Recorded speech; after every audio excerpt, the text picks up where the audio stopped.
Hello everyone and welcome to my video and channel. My name is Muda and today I want to bring to you a tier list of the best decks going into Baltimore regionals. We just had the World Championship in the Shrouded Fable format, and we're not getting any new cards between then and Baltimore. So I figured I'd go ahead and make a tier list and we can just rank the decks that we think are going to show up and do well. I will be at Baltimore, so if you run into me there, definitely say hello. But with that, let's go ahead and get right into it. Starting with Regidrago. We all, saw Regidrago at Worlds. I think it's a pretty easy S tier pick. I think that it's so strong. It just is so explosive. It's got so many options. It's just about everything you want a deck to do. So yeah, I think it's going to be a really solid showing. I'm not going to do the meta share or anything. I'm just going to rank them. And I'm going to rank them in each tier. So like if there's multiple in A tier, the one closer here will be higher than the one in the back. But yeah, I think that's an easy S tier. I think that's going to be probably one of the bigger meta shares of the tournament. I don't think Drago has fallen off at all. And yeah, I think it's just going to be a really solid pick. The next we have Raging Bolt. Raging Bolt, I think, is really strong. I think that it's really explosive. It's pretty beginner friendly, I'd say. And it's just one of the big 3 turbo decks that we've been seeing recently. I think it's a pretty easy A tier. I think it is. It's definitely a counter to Drago, but the Drago can still win. So it kind of depends on that. I'm not the biggest fan of the playstyle of Bolt, but I do see the appeal of it. So I definitely think it's going to have a strong showing as well, especially because you have to remember from Worlds to Baltimore, we are not going. It's not a closed tournament like Worlds was, so it's not invite only. It's an open tournament, so we're gonna see a lot. I think more casual players than we would see at the World Championship. So I do think Raging Bolt. I'm not saying it's necessarily a casual deck, but I definitely think it's a deck that someone could easily pick up and compete with. So I think it belongs somewhere in the A tier, pretty high up in the A tier, actually. Uh, Next, we have Gardevoir. There's a bit of a meme with me with being Guardy's biggest hater. But I think that Guardy has fallen off a bit in the current format. So I am going to actually put Guardy in B tier. I think that B tier is pretty acceptable. I think Guardy has fallen off. It just has some rough matchups, but I don't think it's unwinnable. Like, and in any decks in like the A or B tier category, I think are fine to run as well. You don't have to just go for an S tier pick to run into regionals. But I do think that with the B tier, you're going to face a little more struggle. And I do think Guardy is starting to struggle just a little bit more. It does take a little time to set up, and you just don't really have that time. So I think it's good in B tier. I mean, if you've played like hundreds of games of Guardy and that's your comfort pick, I think you will do fine. And I pretty much think that with any of the B tier decks in today's video. So there's that. So Turbo Roaring Moon, I really did like this deck. I liked this deck a lot when it showed up at the World Championship. I I honestly think in a way it's a little better than Raging Bolt. I'm gonna put it in high A tier for now. I think if you go second, it's just so explosive. It's really hard to shut it down once you get a board state going. Um, you typically want to do the 2-2-2 prize trade, though it can struggle in a few matchups. But I think it's a really solid pick. Maybe Raging Bolt's a little better, but I haven't gotten too much testing done. I have been testing Turbo Roaring Moon a little bit. I do enjoy it, the second place Worlds deck. Luxray Control. This is a deck I don't have a lot of experience with. It actually one that wasn't even by default added on here, but I added a few extra decks that I thought would be kind of rogue or fun decks to talk about. Luxray, I definitely think is. I don't. I'm gonna put it in C tier. I think that like a good player can play it very well, but I don't think it's going to be a great deck that the average base could pick up and run. Um, Also, with just how the speed is and everything, I don't know if it can keep up, but it remains to be seen. I went ahead and added it in my list because I think we'll see some, and I do know a few players that swear about Luxray control. So, we'll see what happens there. Next, we have Diplin. Diplin is kind of a weird spot right now because, like, it hits Zard for weakness. It hits Roaring Moon for weakness, which is actually pretty good in this format. But I still think it's kind of a meme deck. I think that if you take this to a regional, you're gonna have a bad time unless you just hit all the matchups that you want to hit, which I guess in the best case scenario, everyone would have a good regional run if that were the case. So I think Diplin, we're going to leave it in D for Diplin. I think that, if you hit the right matchups, you're good, but if not, you're not so good. And it's to me, it's a little bit of a meme deck. So, all right, on to my favorite pick, Lugia. I am one of Lugia's strongest soldiers. I will swear by this deck. It got me a cup win, my first cup win, this season. So it's got a big spot in my heart.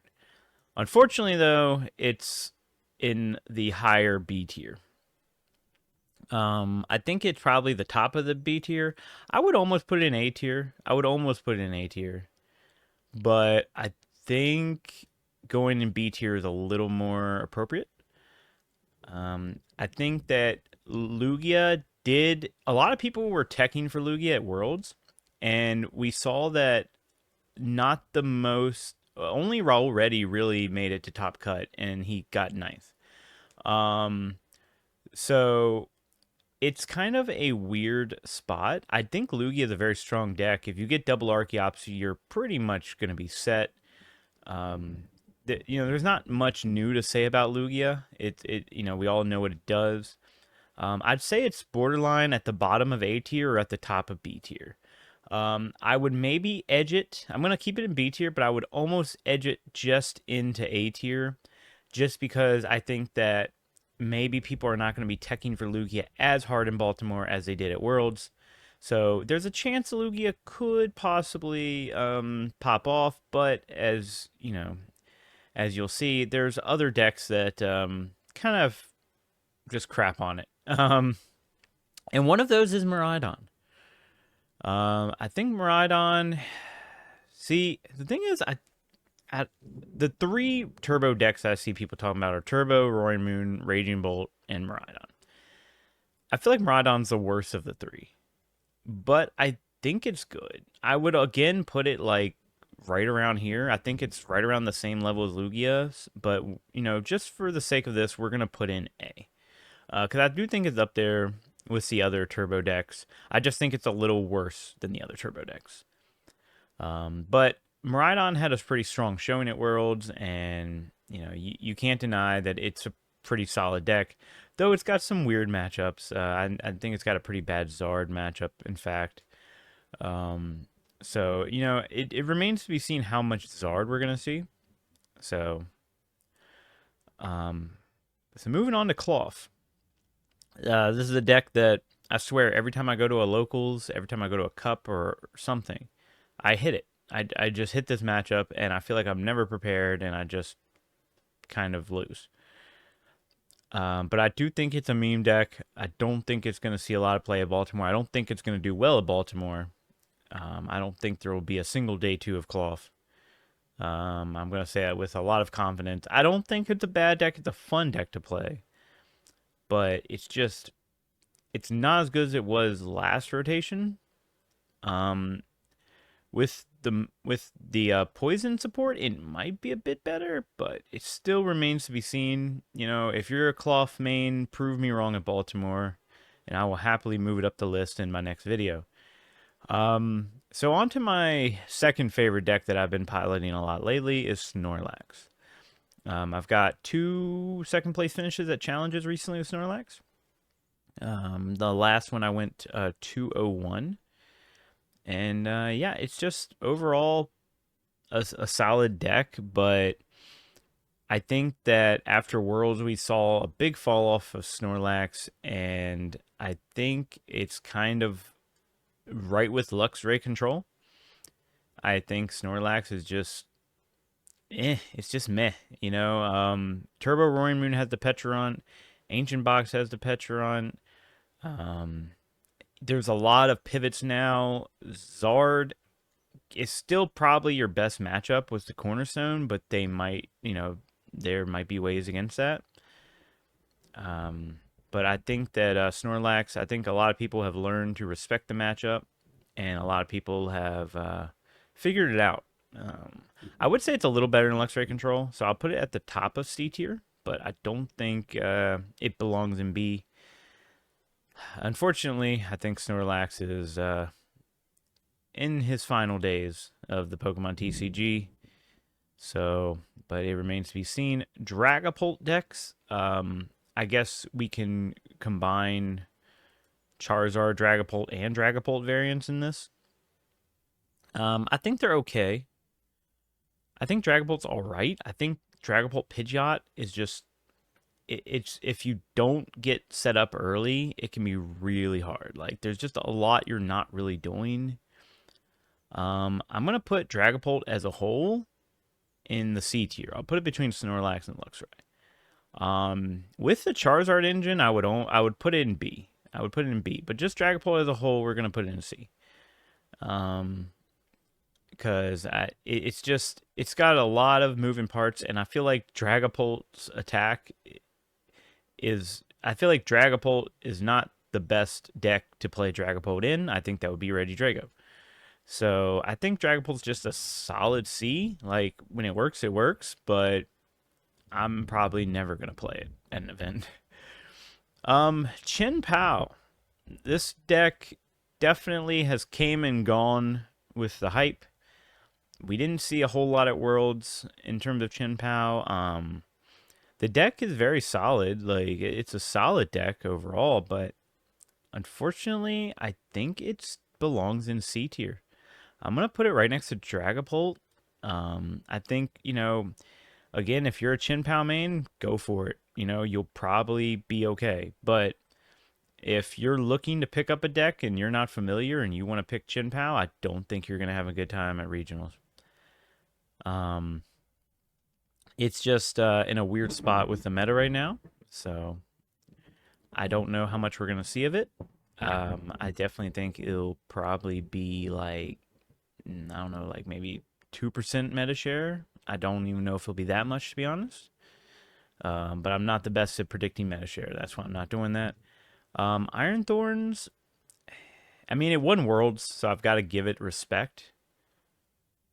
But I think it's also, I think people know about it now. Like, it's not going to catch anyone off guard. I don't think we're going to see 5%, with it 5.5 was the World's meta share on day 1, I believe. I don't think we're going to see 5.5. I am going to drop it in the middle of B tier.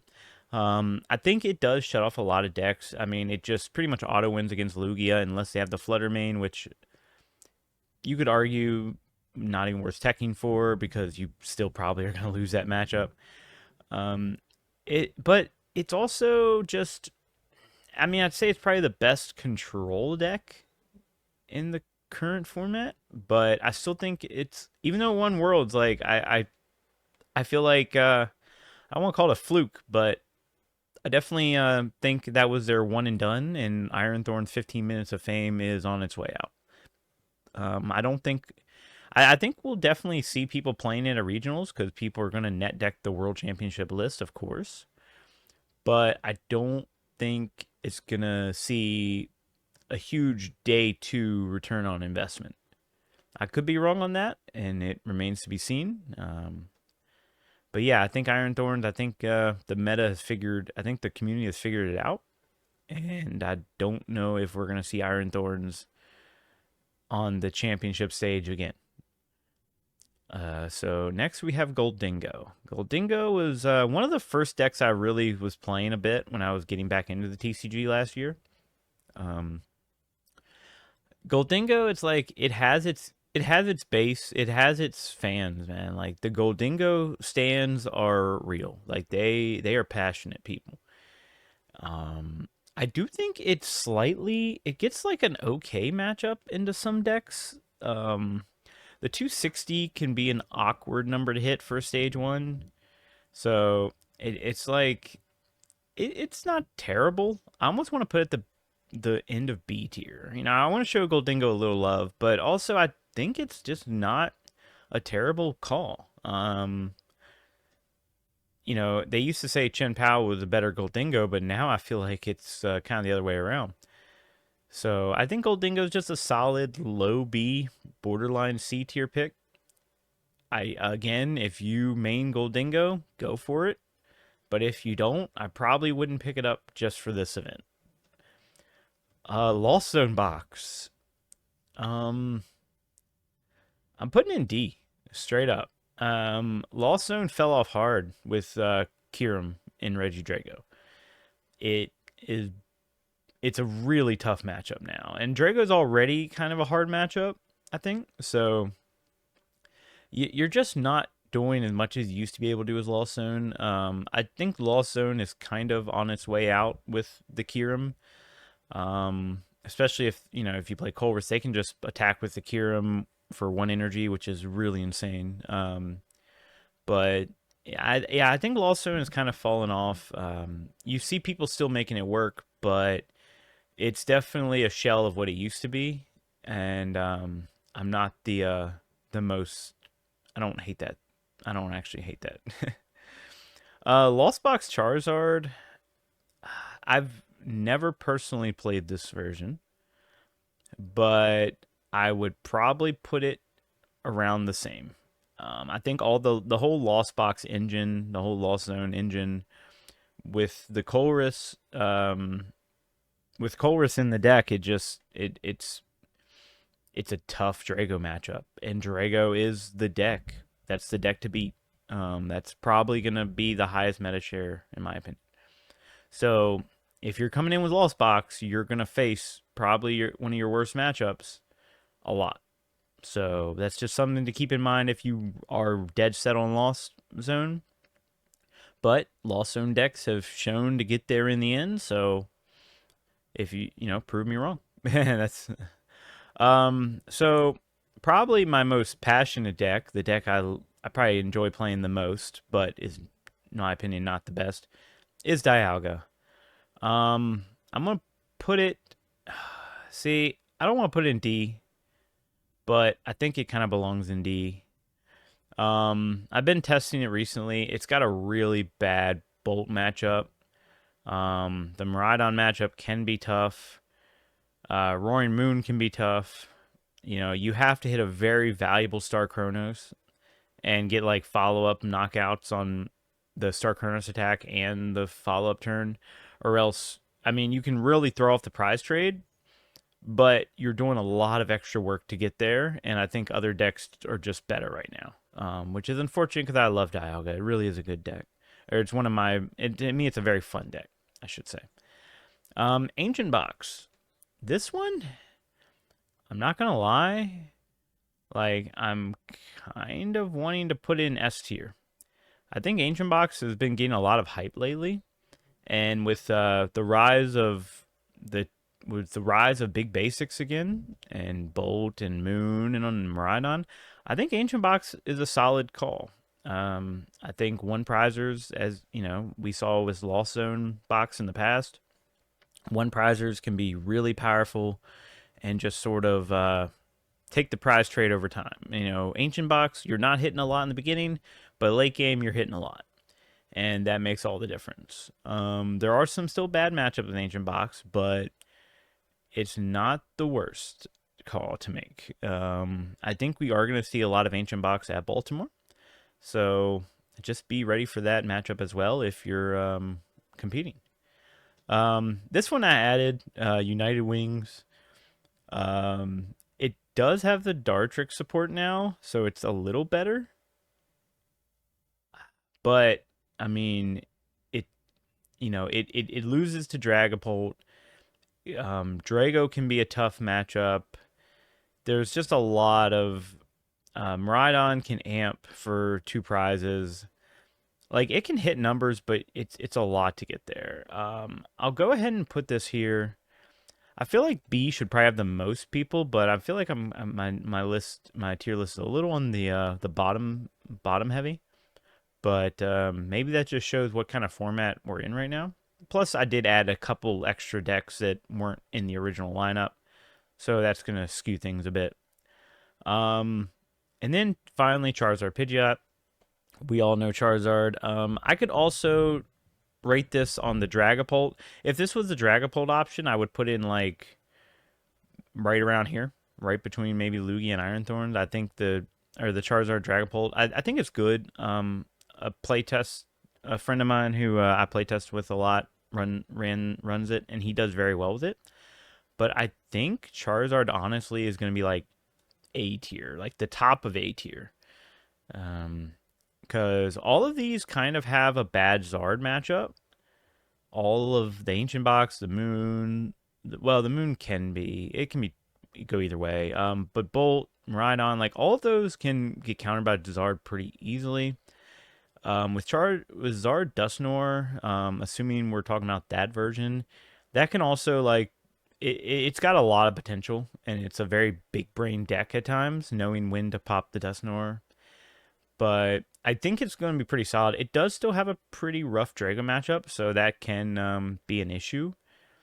But I haven't tested it as too much yet, though. I think Zard is a very solid deck. In the right hand, it's good.